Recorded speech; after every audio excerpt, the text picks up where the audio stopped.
Abascal, el líder de Vox. Señora presidenta, señor candidato a la presidencia del Gobierno, señoras y señores diputados, permítanme, antes que nada, recordar en esta tribuna a los guardias civiles heridos hace pocos días en la valla de Melilla. Otra vez decenas de ciudadanos extranjeros han asaltado nuestra frontera, golpeando e hiriendo a nuestros guardias y atacando nuestra soberanía. Y no es un hecho aislado, es un fenómeno repetido demasiadas veces ante la pasividad del gobierno de ahora y también hemos de reconocerlo de los gobiernos anteriores. Señor candidato a la presidencia del Gobierno, el grupo parlamentario de Vox no va a apoyar su investidura. No le desvelo ningún secreto. De hecho, usted ni siquiera ha solicitado nuestro apoyo y ha excluido a Vox. Así nos ahorra a todos la hipocresía de esa ronda de consultas que mantuvo con el resto de fuerzas políticas. Por cierto, más propia de una república presidencialista que de una monarquía parlamentaria. Y no nos ha extrañado, porque son ustedes los grandes arquitectos de los cordones sanitarios de los que hablaba esta misma mañana y de las políticas de apartheid, es decir, de aplicar la censura a quien se atreve a disentir de su disparatada agenda ideológica. Efectivamente, no vamos en el grupo parlamentario de Vox a apoyar la investidura del señor Sánchez. Y he de reconocer que algunos nos han preguntado en estos días pasados si contemplábamos una abstención patriótica como exigía los grupos parlamentarios de Ciudadanos y del Partido Popular del señor Sánchez hace unas horas. Yo ya respondí hace tiempo. Creo que Vox es el grupo parlamentario más lejano del proyecto que tiene el señor Sánchez para España y, de hecho, estoy también seguro de que usted se sentirá orgulloso de ello. Yo también. Nos amenaza usted, aunque no lo diga, con un gobierno apoyado por todas las facetas del extremismo político si Ciudadanos y el Partido Popular no le apoyen. Comunistas viejos y comunistas nuevos, separatistas, proetarras, chavistas y golpistas que pretenden conformar un frente popular con dos objetivos diferentes: la ruptura de la soberanía nacional y el cambio de régimen. Y nosotros pensamos que el debate de hoy, tan programático en algunas cuestiones, son los árboles que no dejan ver el bosque de un proceso que existe en España hace mucho tiempo. Señorías, yo soy el hijo de un sencillo comerciante de Amurrio, en Álava, en el Valle de Ayala, en tierra vasca, que nos dejó hoy justo hace 2 años y que entró en política para defender a su patria, amenazada por los criminales de ETA. Mi padre, Santiago Abascal Escuza, llegó a sentarse unos meses en este hemiciclo representando a los vascos que seguían en pie cuando unos caían asesinados por el odio separatista, otros huían víctimas del chantaje y del miedo,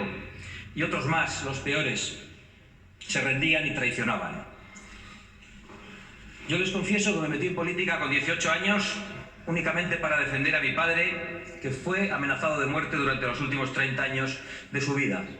Yo no tenía otra vocación, pero muy pronto comprendí que esos asesinos etarras no eran locos sedientos de sangre, o mejor dicho, no eran solo locos sedientos de sangre. Eran también criminales con un proyecto político concreto, que era el de acabar con España como nación, el de romper la convivencia entre los españoles y el de implantar una tenebrosa ideología totalitaria. Pues bien, Arnaldo Otegi, condenado por ser dirigente de esa banda de criminales y que participó en el secuestro de un embajador del Reino de España y en el intento de secuestro de un padre de la Constitución que usted reivindicaba, de Javier Rupérez y de Gabriel Cisneros, dice que usted es la mejor opción para ocupar el gobierno. Y usted, o lo que es lo mismo, la televisión pública que dirige por persona interpuesta, corresponde al halago terrorista, invitando a Otegi a la pantalla de Radio Televisión Española. Debería usted haberse evitado ese bochorno histórico de esa entrevista, que es una humillación más a las víctimas del terrorismo y a todos los españoles. Y deberían haberse evitado el bochorno también de llamar a Vox esa misma noche para que sirviéramos de coartada, trampa en la que por supuesto no caíamos. Y a propósito de esa infamia televisada, nos gustaría saber a los diputados de Vox y a millones de españoles, y yo sé que esto les sorprenderá a muchos diputados porque lo consideran cosa pasada,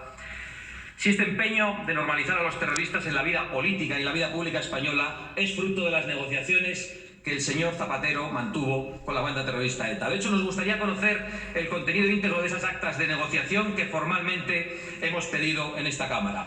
Creemos que los españoles Tienen el derecho a conocer si el PSOE del señor Zapatero puso en marcha una hoja de ruta para blanquear la historia de ETA, legalizar sus marcas políticas, para excarcelar y conceder medidas de gracia terroristas, para entregar Navarra al separatismo vasco o para incluso promover una reforma constitucional que contemple el derecho de autodeterminación y, por lo tanto, la liquidación de la soberanía nacional. Los españoles tienen derecho a exigirle el contenido de esas actas al Gobierno y saber si el Gobierno de España, si los gobiernos de España han tenido o tienen hipotecas con bandas terroristas, es decir, si tienen hipotecas con los enemigos de España. Y, en definitiva, tenemos que conocer si ese Frente Popular, del que usted es solo uno de los cabecillas, es el resultado de un proceso que nace a partir del 11 de marzo de 2004 y en el que confluyen dos amenazas. Una, la propia existencia de España a través de la impunidad para el separatismo catalán y la normalización de las marcas políticas de ETA, y otra amenaza al orden constitucional que anhela el cambio de régimen y que incluso pretende el derribo de la monarquía parlamentaria. De todo ese proceso, el usufructuario a corto plazo, si se mantiene en el Gobierno, será usted, señor Sánchez, pero quienes van a recoger las nueces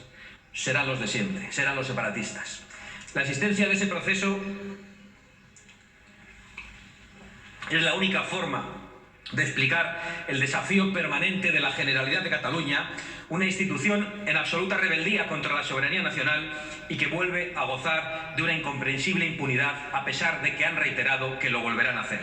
La misma impunidad que llevó al golpe de Estado de octubre de 2017 durante el gobierno del señor Rajoy. La impunidad con la que muchos diputados que se sientan en esta Cámara, que inexplicablemente han adquirido la condición de diputados y que en vez de acatar la Constitución como la ley exige, han jurado abiertamente combatirla en nombre de los principios, decían, delirantes del 1 de octubre. Pues bien, señor candidato, con estos aliados pretende usted ser investido presidente del Gobierno. Con los amigos del condenado Otegi, con los amigos del golpista Junqueras y también con los amigos del tirano Maduro, ese sátrapa que bien maquillado por Zapatero ha sumido a Venezuela y a nuestros hermanos venezolanos en el caos, en la violencia, en la represión y en el hambre. Permítanos, señor Sánchez, que no le otorguemos a usted ninguna credibilidad si pretende disfrazarse de político con sentido de Estado. Y permítame también que repita en esta tribuna un aviso para sediciosos, para golpistas y para terroristas. Más allá de los pactos secretos o de las promesas que hayan recibido desde un partido o de otro a cambio de su apoyo parlamentario, abandonen ustedes toda esperanza, porque nunca lograrán sus objetivos políticos o criminales. No ha llegado España hasta aquí para que la derroten una pandilla de sediciosos, mitad corruptos y mitad fanáticos, porque no saben ustedes cuántos hijos de comerciantes y obreros y estudiantes y parados, de médicos, de jueces, de hombres del campo y de la mar se pondrán en pie olvidando cualquier diferencia cuando sientan amenazada su patria. Y ojalá muy pronto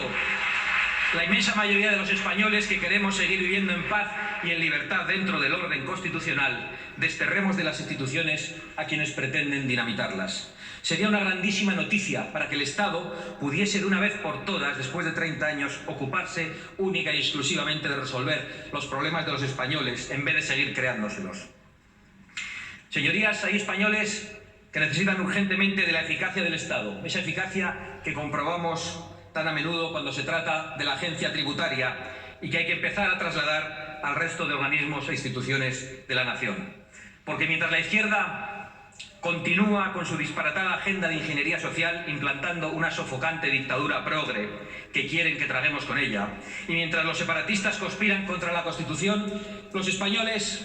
tienen que seguir pagando la factura, los españoles de a pie, una factura cada vez más abultada que, según su discurso, señor Sánchez, se incrementará todavía más. Si trabajas, impuesto sobre la renta; si ahorras, impuesto sobre el patrimonio; si consumes, impuesto sobre el valor añadido; si inviertes, impuesto de transmisiones patrimoniales o de actos jurídicos documentados; si lo regalas, impuesto de donaciones; y si te mueres, impuesto de sucesiones. Impuestos, impuestos, impuestos con los que arruinan a la España viva, a la España que madruga, con los que arruinan a las clases medias para que con su esfuerzo sostengan el disparate autonómico, el derroche político y la orgía de las subvenciones. Es inaceptable que haya hijos que tengan que renunciar a la herencia que les dejan sus padres, a los que tanto tiempo les costó generarla, porque no pueden hacer frente a la factura fiscal que ustedes les imponen. Y es inaceptable que los pequeños y medianos empresarios estén ahogados con impuestos que subieron el señor Montoro y el señor Rajoy y que ustedes seguirán subiendo según lo que ha anunciado hoy. Impuestos, tasas, burocracias, directrices europeas, nacionales, autonómicas y municipales que están asfixiando y empobreciendo a las clases medias y más desfavorecidas, destruyendo empleo o creándolo en condiciones que hacen imposible a nuestros jóvenes desarrollar un proyecto de vida. Porque, digámoslo abiertamente, el ascensor social está quebrado en España y lo han quebrado precisamente quienes dicen trabajar por las clases desfavorecidas, a las que no han ayudado, pero sí han logrado en cambio arruinar a gran parte de la clase media, amenazando sistemáticamente la propiedad privada, despreciando el mérito y el esfuerzo. Como hemos visto, por cierto, hace unas semanas con Amancio Ortega, un español humilde hecho a sí mismo, al que han difamado brutalmente por crear empleo y por cometer el gravísimo delito de realizar donaciones a la sanidad pública. O como hicieron con Ismael, el currante del Pladur, al que sus esbirros de la prensa ultraizquierdista trataron de ridiculizar por no aceptar la medicina de las oligarquías progres en una ya muy conocida entrevista. Señorías, siento una rabia y una indignación profunda cuando me cuenta un autónomo hace unos días que este verano ni siquiera puede tomarse unos días de vacaciones. O el empresario de una pyme que dice que tiene que cerrar por no poder soportar la carga de un Estado que entre unos y otros están convirtiendo en un gigantesco e insostenible aparato de propaganda socialista. Porque lo más terrible de todo esto es que ustedes, desde todos los partidos políticos con responsabilidades de gobierno, destinan el dinero de esos impuestos a destruir riqueza, a financiar procesos golpistas que siguen en marcha, a restringir libertades para que solo unos puedan hablar y aniquilar la igualdad de los españoles ante la ley. Cuando no lo hacen ustedes directamente, se lo encargan a esas asociaciones donde están sus amigos y camaradas, auténticos parásitos que van estrangulando la libertad y empobreciendo a la sociedad que les mantiene. Esos comisariados políticos que se apropian de sectores de la población como si fueran sus legítimos representantes y se atreven a dictaminar quién puede acudir o no a una manifestación. Por cierto,